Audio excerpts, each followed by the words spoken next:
pre-rinse before a snow foam or not to pre-rinse before a snow foam? Now that is the question. So what's up, guys? Welcome to another episode of Pan the Organizer. So we're going to jump right into this test. It's an exciting one today, but I'm not going to take credit for this. I give credit where credit is due. So my buddy John Delier from the Forensic Detailing channel did this test a few weeks ago, and basically we're going to come to the same conclusion, hopefully. So do we need to pre-rinse the vehicle before we apply a snow foam on top of the paintwork with a foam cannon, or do we apply the snow foam on dry paint instead? Which one has the best cleaning capabilities? So there's two schools of thought. Of course, some like pre-rinsing to remove any loose dirt and debris before they foam, and then they rinse again to remove the loose dirt and debris. Some just like spraying the snow foam directly on dry paint, and that way it's not diluted by the pre-rinsing, and perhaps will have a stronger cleaning ability on the surface. And all of this, of course, before the hand wash stage with your microfiber wash mitt. So today we're using a snow foam that took first place recently inside this foam cannon. It's the Bilt Hamber Touchless. So I did a test to kind of prove, by the way, do snow foams actually work? Do they actually do some sort of cleaning on the paint before the hand wash stage? So if you haven't checked that video out, make sure you go ahead and see that afterwards. I'll leave the link in the description after the video. I think we debunked some myths with that. And so, yeah, the Touchless was the one that did the best. This is a pH 12. I'm using it at a 5% PIR, or 5% panel to impact ratio. So that's the ratio recommended by Bilt Hamber for dirty surfaces like the vehicle behind me. Again, we're in the dead of winter still, filming this in mid-March right now. So road salts, magnesium chloride, calcium chloride, traffic film, road grime, all that stuff. Vehicle hasn't been washed for roughly 3 to 4 weeks, so it's a great candidate for this. So what we're going to do, we're going to have one panel where we're going to apply the snow foam on dry, and we're going to have the other panel right here, which we're going to pre-rinse, then apply the snow foam. And so we're going to let the product dwell for 5 minutes on the surface as recommended by Bilt Hamber before we go ahead and rinse with the pressure washer. We're going to dry the surface, and we're going to have a look at the results. Hopefully there's going to be a striking difference between both, or maybe not, who knows. So we're going to debunk that myth today. By the way, I'll leave links to any products that I'm using in the description under the video for you guys to check them out. I'm using the MJJC Foam Cannon Pro. Quick disclaimer, this is not a sponsored video. Nobody paid for this video. So I think it's going to be a pretty cool one. So let's go ahead and dive right into the demo.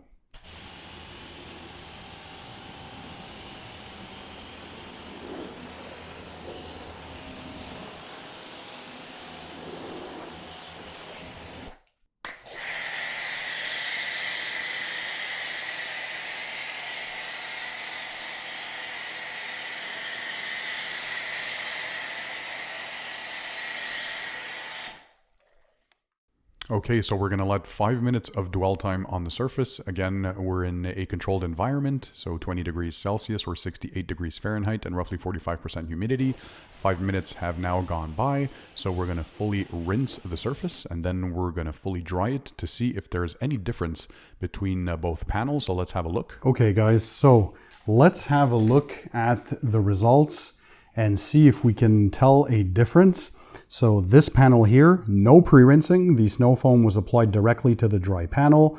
And on this panel, we did the pre-rinsing with water, and then we applied the snow foam. We both let them dwell for 5 minutes, and it is pretty close. I can't really tell the difference in person. Definitely though, one thing is for sure is that both panels are much cleaner. I mean, look, we can already see that nice reflection compared to the parts that weren't clean and that are still dirty.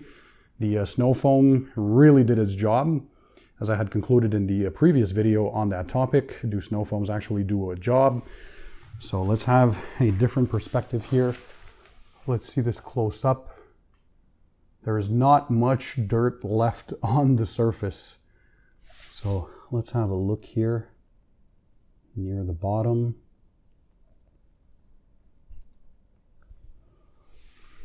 All right, now let's have a look at this one that was pre-rinsed. Let's see this up close. Do you guys see a difference?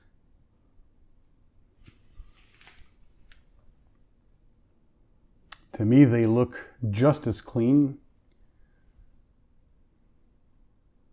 Maybe a bit less of that film on this side actually, but very, very ever so slightly. But again, both panels are much cleaner, so imagine how great of a job that did before the contact wash. That's why using a pre-wash snow foam is important on your paintwork. So once again, let's see this up closely. This is fairly clean, and this is just a snow foam. And on this side, yeah, what do you guys think? Let me know in the comment section.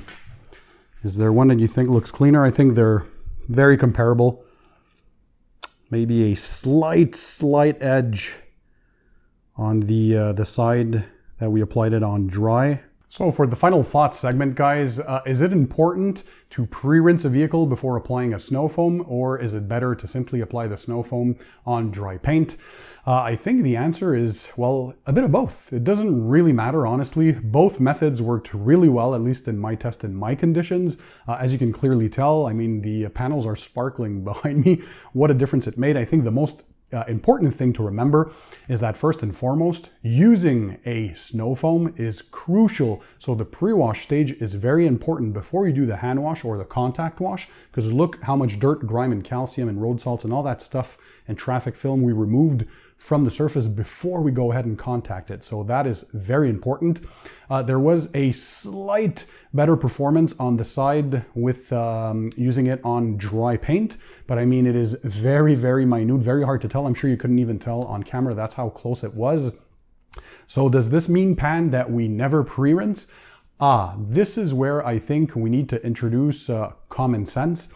So if you're coming back from a rally in the mud, or if your vehicle is caked in heavy dirt or a thick layer of crud or mud or that kind of stuff, use common sense. I would definitely, of course, pre-rinse first. You want to knock off those big chunks before you go ahead and apply the snow foam, because the snow foam wouldn't be able to cling on the surface. It would be clinging on top of the dirt, that heavy dirt, so you're not really helping the paint underneath, right? So where I think no pre-rinsing is okay is if you have just traffic film or road grime or this like calcium, but a thin layer that is masking the coating properties underneath. So that's fine. You can apply it on dry and then let it dwell and then rinse and then move on to your contact wash, or just pre-rinse all the time and you'll still be fine. I mean, again, they were so close, but yeah, the common sense, if you have this thick layer of disgusting caked on crap on your vehicle, please use common sense, pre-rinse, and then go ahead and do the snow foam. But yeah, I think we proved that even without pre-rinsing, you can still do a great job. And it is important to use a snow foam, not only to add lubrication, but to encapsulate that loose dirt, debris, road grime, all that stuff, calcium, road salts, lift those off the surface, rinse them off cleanly, and that way you have a cleaner surface to work with for your contact wash, again, to reduce the chances of swirls and scratches, always in safer methods.